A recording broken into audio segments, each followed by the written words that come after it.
promise you my life. Hey, how's it going? Bonnie Violet here. I am a queer chaplain. I'm a trans, femme, genderqueer, spiritual drag artist, and digital chaplain. I did say that already.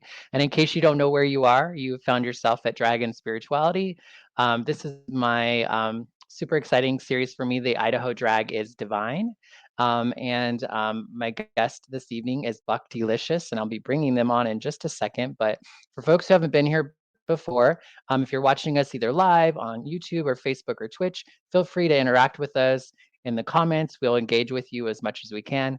If you are coming across this later on a podcast, still, interact with us, leave comments, and you can get connected with us via the links in the description. Also, if you're wanting to see what we look like, you can check out the YouTube link in the description as well. If you're listening on a podcast, just check out our looks, because we did put some looks together tonight for you. So I'm not going to belabor this anymore. I'm going to go ahead and bring on our guest. Hello. Hi. Thank you so much for Hi, how are having me. you? I'm good. Good. I'm so excited to be here. So glad that you're here. Do you want to give like a brief little introduction of yourself? Yeah. Hi. My name is Buck Delicious. I am the assistant director for the Gendertainers, which is a local drag thing troupe here in Boise.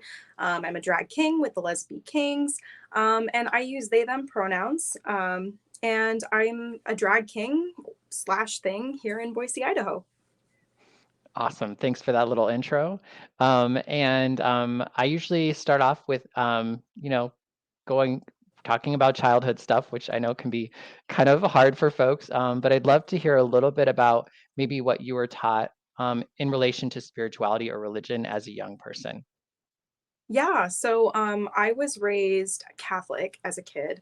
The whole church school thing, the church on Sundays. And then when I was about 8 or 9 years old, we just kind of stopped going to church. And so spirituality became less of a part of my life. And then when I was a teenager, I briefly kind of dabbled in Christianity for a little while before kind of discovering that it wasn't quite for me. So spirituality hasn't really necessarily been a very big part of my life in adulthood. However, I will say that I do believe in energy. And I think that there's a lot of great energy in our drag community and in the world right now.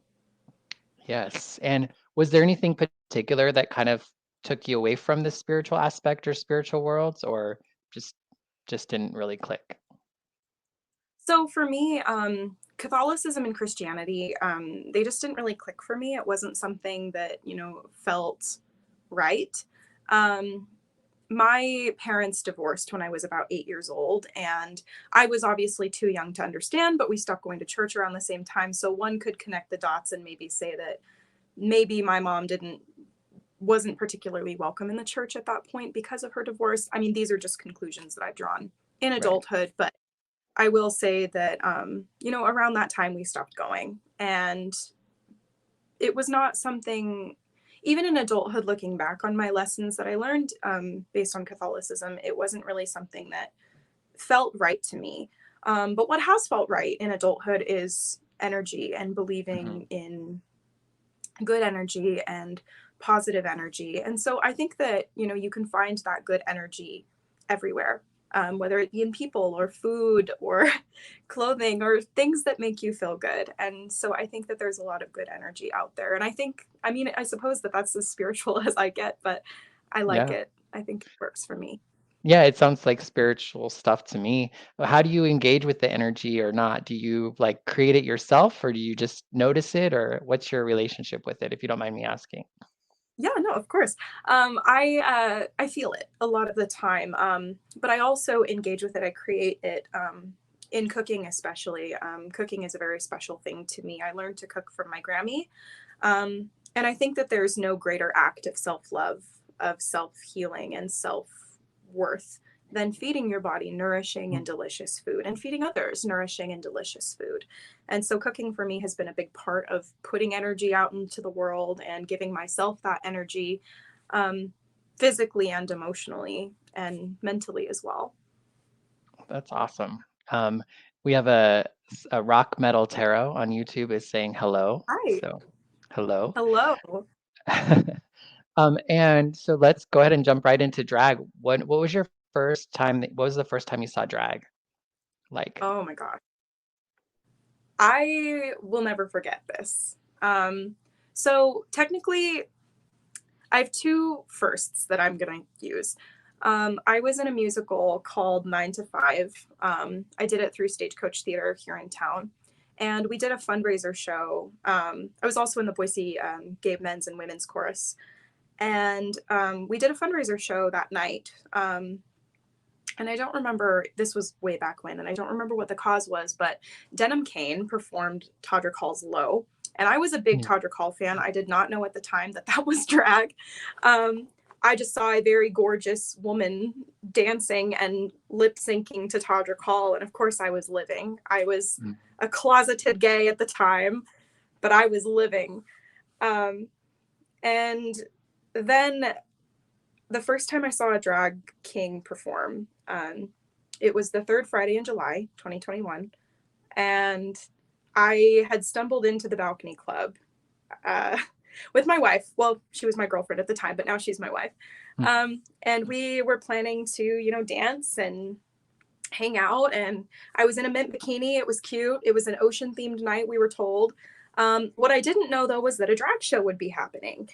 And I walked in toward the end of this drag show, and Willie Munster was on stage. And they were just doing this gorgeous number inspired by the ocean. And because it was an ocean themed show, it was a LezBe Kings show. And I had never seen somebody be so unapologetically, authentically themselves before. They were in just this gorgeous costume, lip syncing their life. It was just amazing. And I remember like looking at them and being like, oh my God, I want to do that. And so I did drag in my bedroom the next week, and I looked horrible. At the time I thought I was hot shit. I was like, yeah, I'm a hot guy. Of course I am. At the time. But of course, everybody's first time in drag, like, you don't look great usually, unless you have somebody experienced doing your makeup for you. And when you did it at home, what did that look like?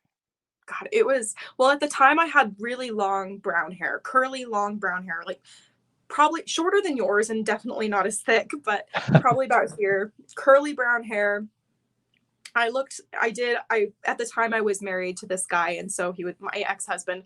I had one of my ex-husband's shirts on. I had like this awful beard, horrible beard that I stippled on with cream, and it was like smudged and horrible. Like, it just did not look good. I didn't do any kind of contour. I just did my eyebrows really thick and this horrible beard, and I thought I was such hot shit. Yeah, I'm sure you were. I was not hot shit. I was not hot shit. It's funny now looking back, because I love the way that my makeup is now, and so I'll look back and I'll be like, oh my God, why? Right.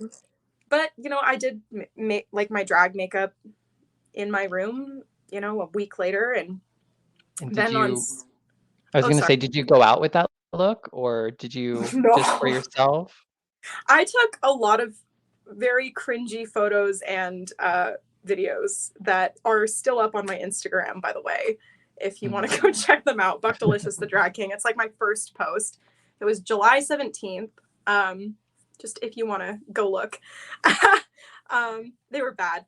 But then in September, I started performing, and I found the LezBe Kings, or I guess I should say the LezBe Kings found me. They were great and welcoming and loving. And so I started performing, and it just kind of took off from there. Yeah. Awesome. What is it that, what do you love most about drag? I think that's hard because there's so much I love about it. I think that what I love the most is being able to be unapologetically myself. And I think that's what, brought me to it in the first place, right? Was seeing somebody else be unapologetically themselves. At the time, I was in a career where I was kind of forced to be this like very palatable version of me for a really long time. I mean, I was a news reporter. Like I was on TV. Like I was like, I had to look a certain way. I had to act a certain way. I had to have my hair a certain way. And I had to do my makeup a certain way to be palatable. And when you kind of shove who you are deep down, I mean, I've lived my whole life trying to be what other people want me to be. Yeah. And so when I saw Willie being unapologetically themselves and not giving a fuck about what anybody, I mean, I don't know if I'm allowed to swear, but not You're caring. fine. And just not giving a fuck about what anybody had to say about it. I was like, my God, I have wanted to do that my whole life and I've been too scared to do it. And that's what keeps me going is just. Is it? So myself. does it just, right. So it just gives you a place where you can be who you want to be or express yourself in a way that you want to be? Is it only on stage or? No, it's given me the courage to do it in all aspects of my life. So like I said before, like I was this like super palatable, straight passing, cis passing girl. You know, I looked like the girl next door. I had long brown hair and I had, you know, my makeup was, you know, whatever. Like I just did it to be palatable, to please other people. And drag taught me I don't have to do that. I can just be who I want, like whoever that is. And I realized through drag that I'm genderqueer. I realized that I'm a lesbian. I realized that I was wildly unhappy in the life that I was trying to force myself to live and that I didn't have to live that way anymore. Yeah. And drag was a big part of kind of pulling you out of all that.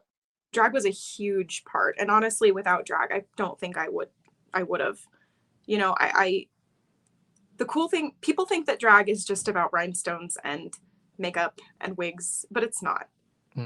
It's not. It's so much more than that. Yep. Because I had never felt, you know, I'm the kind of person in a crowd, or at least I was the kind of person in a crowd that like people didn't look twice at. I was kind of the person who just kind of, I was invisible for all intents and purposes. And that was like the point, was I wanted to be palatable and invisible. And drag made me feel seen. For the first time in my life, seen. And not only seen, but seen for who I really was. Right. Like I had never had people want to get to know me, the real me, before. And after I got off stage, you know, people wanted to know and they wanted to be my friend, but not because of this weird personality I was putting forward, but because they wanted to know who I was and me. And I would not have found that without drag. Yeah. It's so wild to think that you were working in media and on the news and like doing all these sorts of things and you didn't feel seen. You know what I mean? I know it's feels ironic, so, isn't it? yeah, it feels really ironic, but I totally understand. And I think most people who are probably listening or watching can understand that as well. And I wanted to acknowledge Tony. Tony's been saying a couple of things. Tony says, I love the series. Hello, Bonnie and Buck. Amazing outfit. Thank you. Yes, and some hand pink waving face, red heart shape. So they're really enjoying the podcast. I'm so glad that you could join us, Tony. Oh, thank you so much, Tony. Yes, I wanted to try to acknowledge them right quick as we moved on. And so you talked a little bit about like how drag is kind of taking you into these other identities around maybe sexuality, sexual orientation, gender. Can you talk maybe a little bit more about your gender expression and your day to day? Yeah. So Buck the character, Buck the guy, is Buck the drag king, I should say. They are gender fluid. I also in my day-to-day life am gender fluid. And the thing, I mean, something that we've chatted about before is that like sometimes I am a guy, sometimes, you know, and whether that's in drag or out of drag, sometimes I am a guy. And so I like that I can use both the king and the thing label, because sometimes I am a drag king, sometimes I'm a guy, but sometimes I'm a girl, whether I'm in or drag or out. But most of the time I'm just Buck. And I think that, you know, this way that I can explore the binary through drag is really, really special, because people think, okay, like a lot of people, I shouldn't say everyone, but a lot of people tend to think of drag as like, oh, you're a woman dressing up as a man, or you're a man dressing up as a woman. I think a lot of people think that way. I mean, I work at Crazy Neighbor, and, you know, I put wigs on people all the time. And when I tell them I do drag, they get really confused. Usually I get, what's a drag king, or what's a drag thing? But even people who know what drag is, a lot of the time they're like, but you're a girl. And I'm like, I'm not a girl, but I see your point. But the thing is, drag is a lot more than, you know, one gender dressing up as another. You know, it's, I would liken it more to theater. And I would liken it to how, you know, a woman can play a pants role, or a woman can play a female role, or, you know, a non-binary person can play any kind of role they want, or whatever. The point is, the point of drag is that you're putting this character on, and that character can transcend gender if you want it to. You know, sometimes your character is a woman, and, you know, you have AFAB queens who are people assigned female at birth who want to have a feminine, you know, drag persona, which is great. You know, you have AMAB drag kings, you know, people who are assigned male at birth who want to do a male persona, and that's okay. And sometimes, and you have all kinds of different people doing all kinds of different drags. So I want to really talk about that, like, misconception that like drag is a cis person dressing up as the opposite gender, because that's just not true. It can be anybody dressing up as anybody. And like and would you say that you're trans? Would you put I know not everyone who says they're gender fluid would say that that's trans. Would you say that you're trans? Or definitely so. I do identify as trans. I'm under the trans umbrella. I wouldn't say that like I'm a trans man per se, but I'm definitely gender fluid, definitely under that trans umbrella for sure. Cool. Yeah, and because I think it's probably an interesting experience. I'm a trans person as well, and so I think and for me, drag has really allowed me to find my transness and to live into my transness. But I think sometimes I've often, when it comes to my drag persona and who I am in person, they're both more feminine, right? Even though and I think initially when I first started doing drag, I felt like it would need to be the opposite. I think because I did start out as a cis man who was doing female drag, and then I thought, oh, but if I'm a femme person, then I must do masculine drag. And so I think it's great for us to be able to talk about that, so people can realize that you don't have, you know, like you can just do whatever feels good for you. Exactly. And that might change too, you know, throughout your journey. You know, for me, when I started doing drag, I was like very hyper masculine, like exclusively masculine. And I didn't do a lot of like, I didn't play a lot with the gender binary originally when I started doing drag. And it wasn't until I kind of figured out that I was genderqueer that I kind of had this moment with myself where I was like, am I allowed to do this? Is this like breaking some kind of rule? But the thing is, there are no rules because it's drag. You can kind of do whatever you want. And, you know, I think that, you know, you don't have to, if you start out super feminine, you don't have to stay feminine the whole time you do drag. You know, that person that you are, that persona that you've created, it can change, and that's okay. You know. And you had mentioned that you were married to a man previously, and now you're married to a woman. And so how has drag impacted your I guess I want to say we'll say love life. Love life. We can use love life. That's fine. I'll talk love life. So I am a polyamorous person. So I actually have two partners. I have Dante Diamante, who is a drag king / thing as well. And then I have Cora Hoare, who is also a drag thing queen. So they're all good with the drag. Very much so. Yes. Yeah. We're all drag performers. Our house is packed with drag. I'm actually in our drag room right now, and there's a closet over to this side that's like covered in drag. Behind where the camera is set up, there's a huge hat wall. There's a ton of makeup. It's a thing. Yay. But Sounds like heaven to me, but it's amazing. Seriously, Yeah. living with like multiple drag performers is great. Derek Duche lives here too, so like there's some of their Nice. stuff here. So, you know, but doing drag is such a lovely thing, especially when you have a polycule, because I have gotten to love such unique parts of my partners that I feel like a lot of the time you wouldn't get to. You know, drag is can be, not always, but can be such a vulnerable thing. Sharing your art on stage is really sharing a piece of you and bearing that piece of you. And, you know, to see that and to see them put these pieces together, to put the performances together, to put looks together, it's a really vulnerable thing for a partner to see. And it's a really loving thing as well to celebrate them and celebrate their journeys in drag, because like I said before, it's such a personal thing and it's different for everybody. Right. I was originally married to a man. So I was with him for 5 years, from the time we were 18. And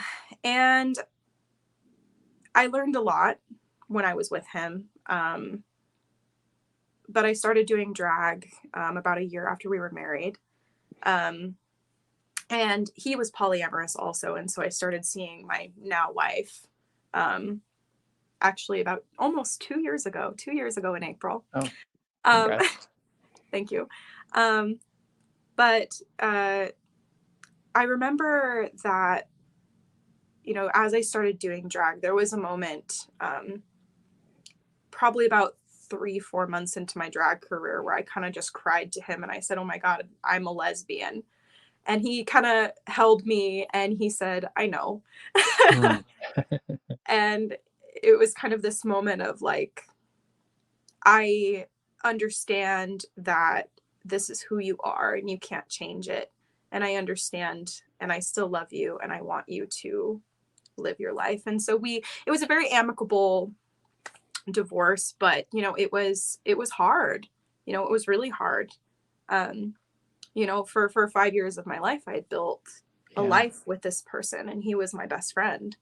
And, you know, coming out as a lesbian meant that was never going to be the same ever again.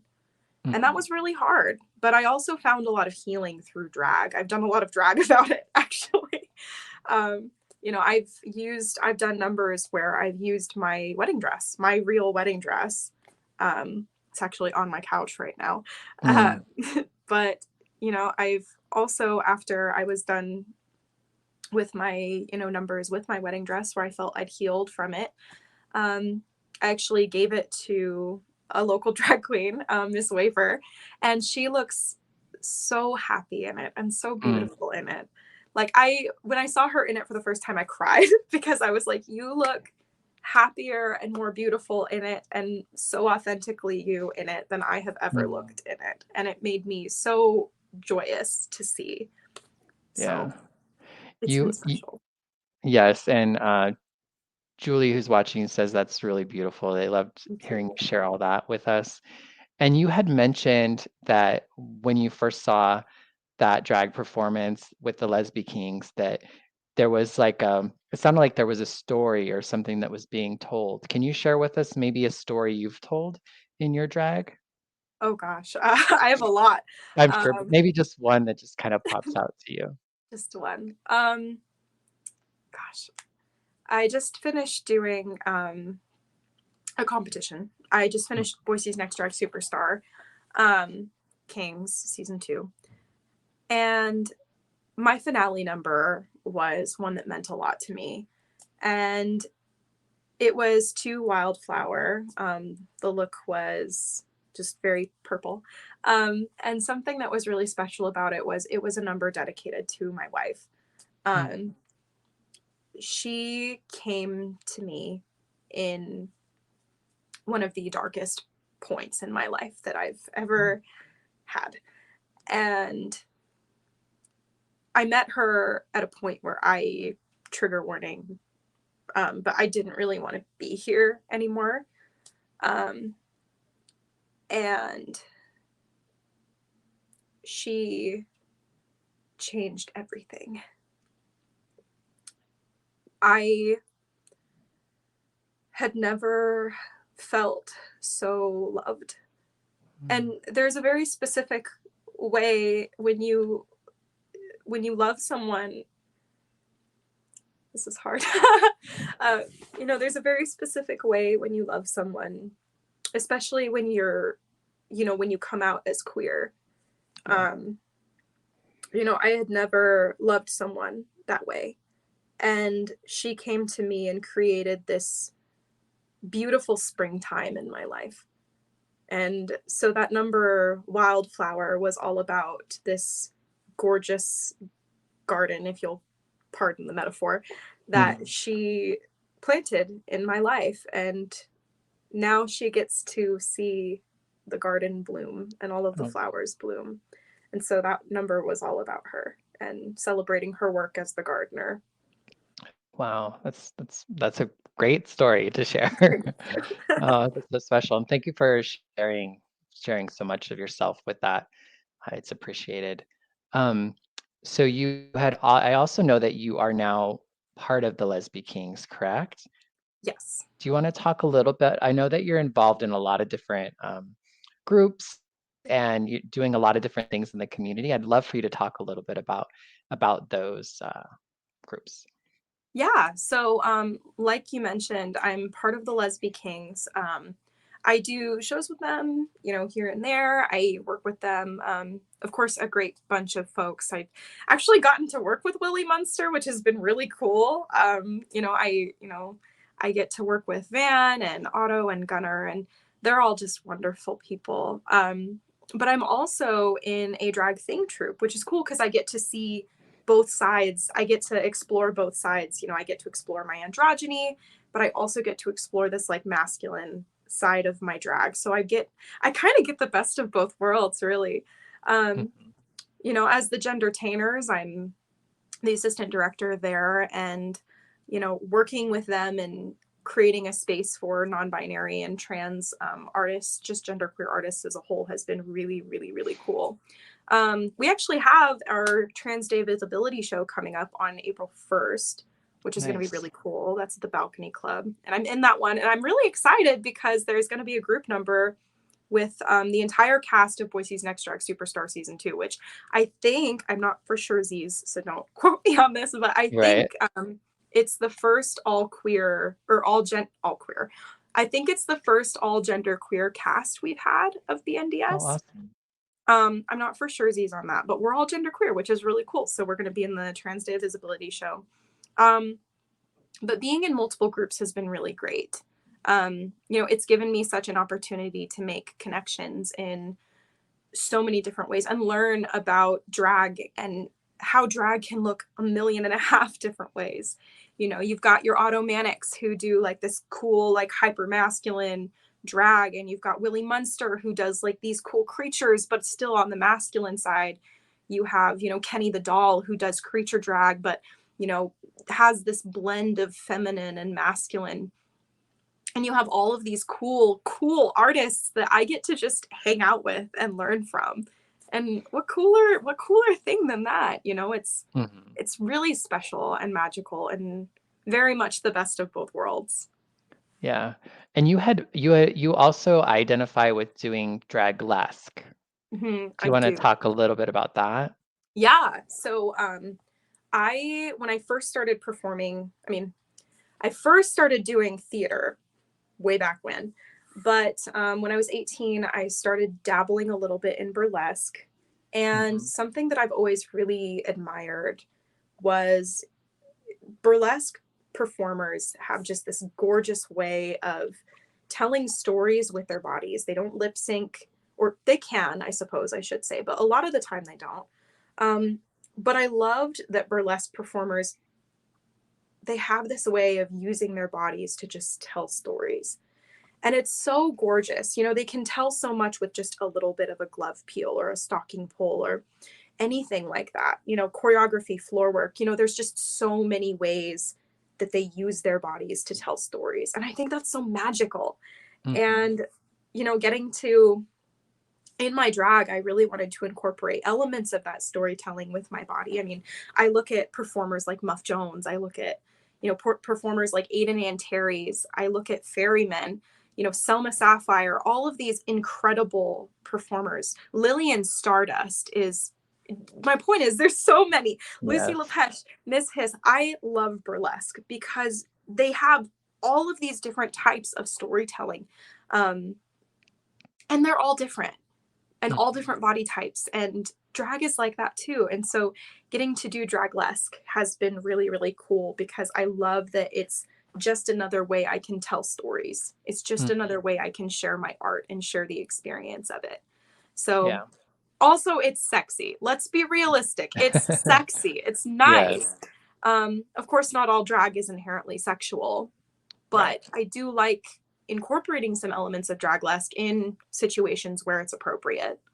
Yeah, yeah. And the first time I saw you perform was, well, always love when you're going to be performing. You're one of my favorite performers. I mean, we haven't told you that, but you are. But the first time I saw you perform, I think it was at somewhere, and you were doing like, it was like a Draglesque number, and I was just blown away. And every time I see you perform, I just love how you are able to intermix the play with everything and your energy. It's just really fantastic. So for folks who are listening or watching, definitely, you know, if you do get a chance to check out one of Buck's shows, you will definitely be you'll enjoy it for sure. Thank you. And and just because um, there's a lot of there's a lot of stuff in the politics and just in the air, especially here in Idaho, around drag um, and transness. And you had kind of alluded like about the idea that you love the sexy part of drag, but there's also it's not always sexual. So do you want to maybe share a little bit about where your experience has been with all this stuff, all this noise? All the noise. Ah, yes. Well, Yeah. the first bill that is in the state house right now, I mean, there's a lot of bills of interest, of course, but this one Yes. specifically, there is a bill, HB 71, which is wanting to essentially ban gender affirming care for trans youth, anybody under 18.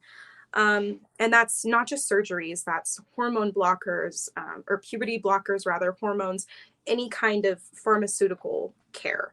Mhm. Pardon my French, but to that I say bullshit.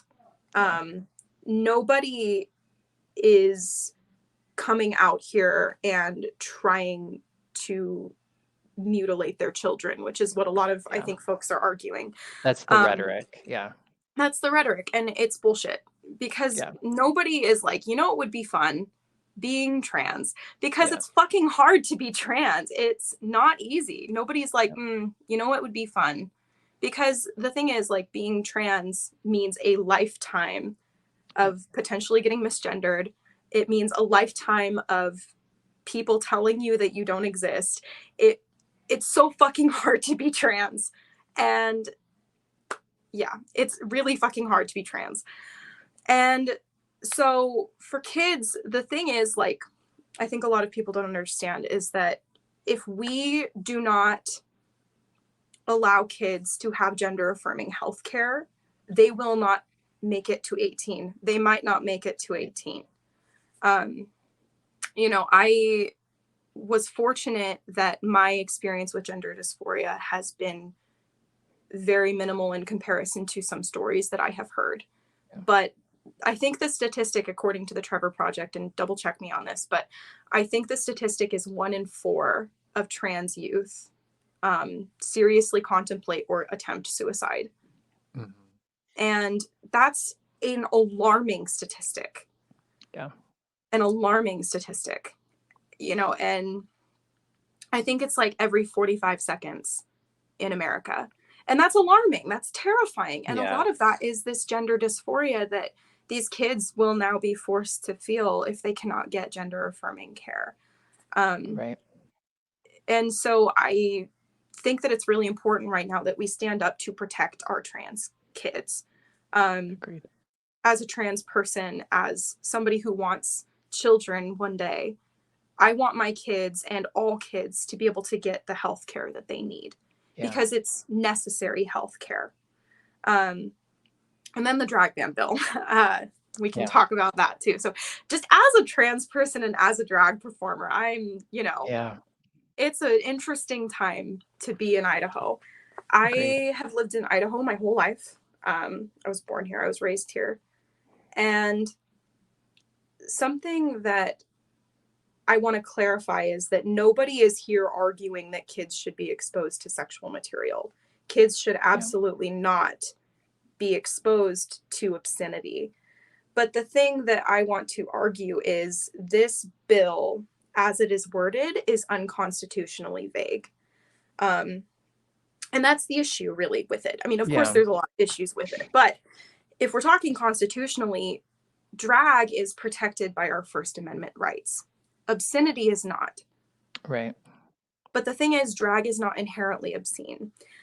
The issue with the bill specifically is the wording of the bill. It's too vague. And the thing is, because it is vague, that means that it is not constitutional. So, essentially, we already have laws that protect kids and anybody from experiencing obscenity in public places. We already have laws for that. Right. Basically, what this ban would do is arm people with tools to be homophobic or transphobic in public.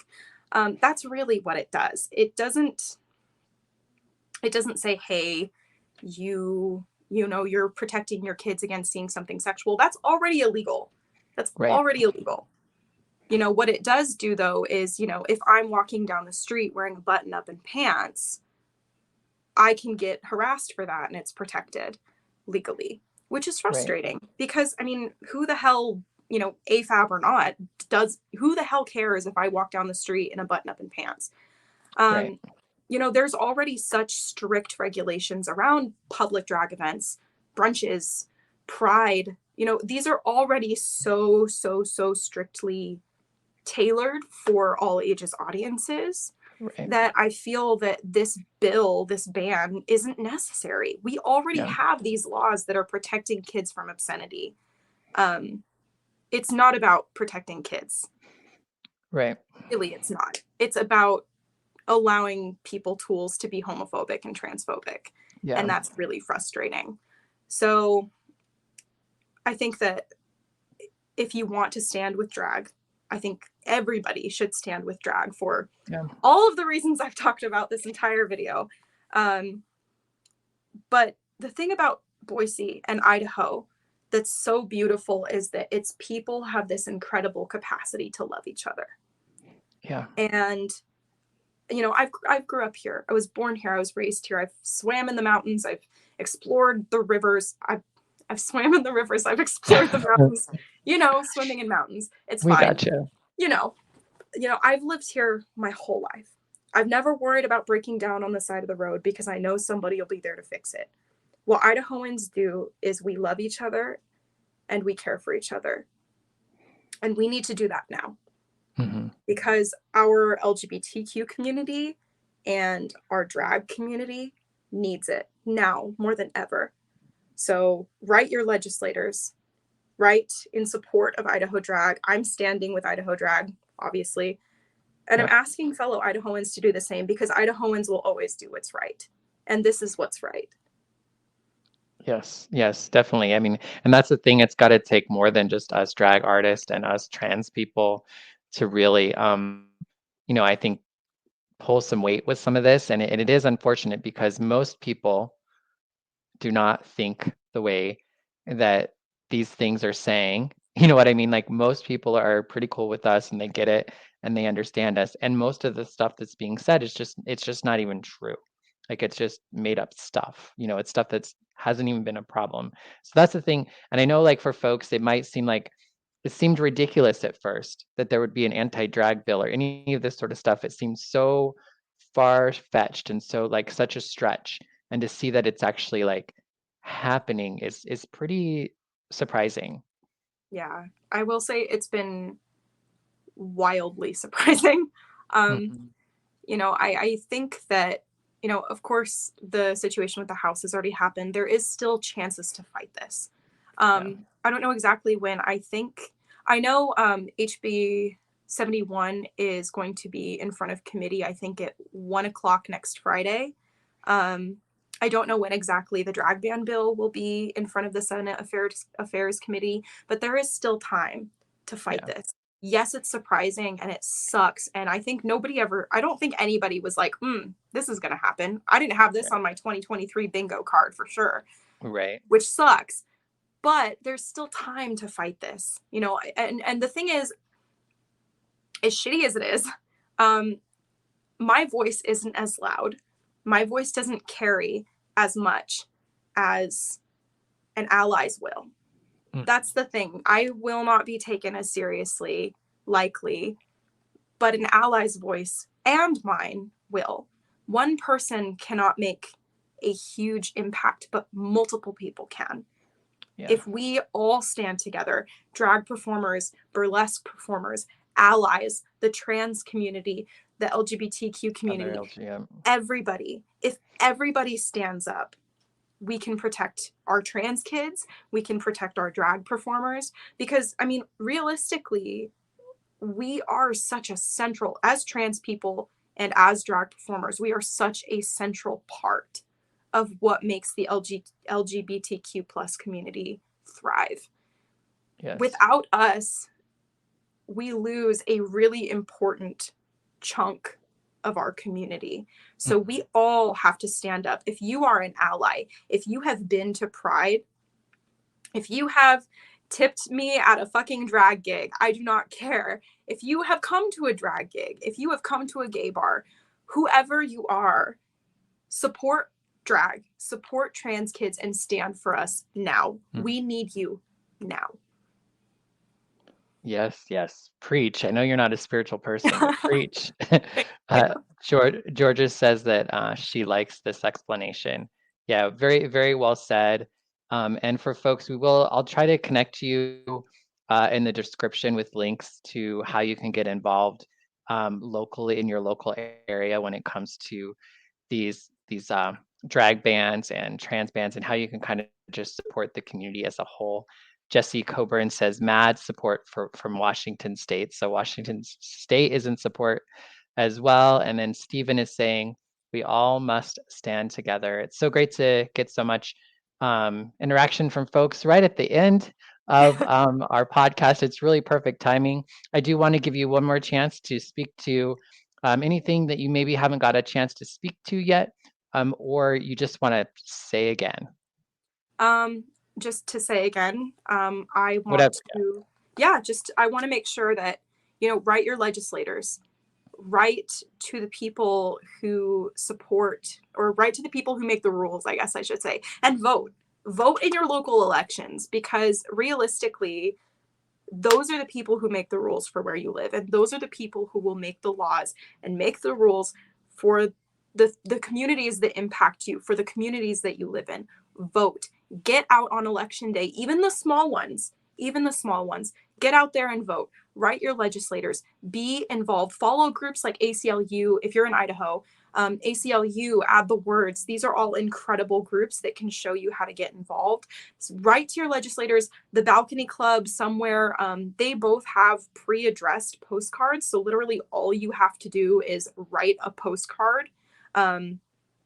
There are so many different ways to get involved. And I just want to reiterate, if you support drag, if you have ever supported drag, if you have ever supported the gay community, the lesbian community, the trans community, the bisexual, the list goes on. If you have ever supported the LGBTQ plus community, if you have ever been to Pride or anything like that, if you have ever cared, now is the time to stand up.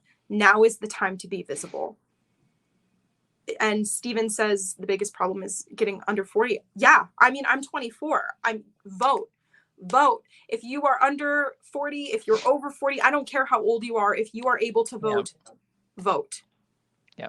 And I think the key is to get involved in local government as well. Because even if for whatever reason things go through the way they're going to go through, we can potentially undo them. Rock Metal was asking, could there potentially be a federal government? Could they overturn it? Potentially. I haven't heard a lot of talk about that. It seems like a lot of things are very state oriented and very localized, in time potentially, but all that stuff can take time. So in the meantime, too, they're also banning a lot of books. They're doing a lot of things to erase the LGBTQ people, our history, and our now, our existence. And so get involved in whatever way that you can, wherever you are at. And we are out of time, but I am just so grateful that you were able to take the time this evening to have a conversation with me. I felt like this was a really great interview, and I hope that folks listening were able to get something from this beautiful share. I will give me like a few minutes if you're actually watching live to get the links in the description so that you can get connected locally. And if for whatever reason you can't find the links, just direct message me, or I'm sure you could reach out to Buck directly or on their social media on Instagram at Buck Delicious, the Drag King. So, all right, everyone, take care and have a good night. Bye-bye.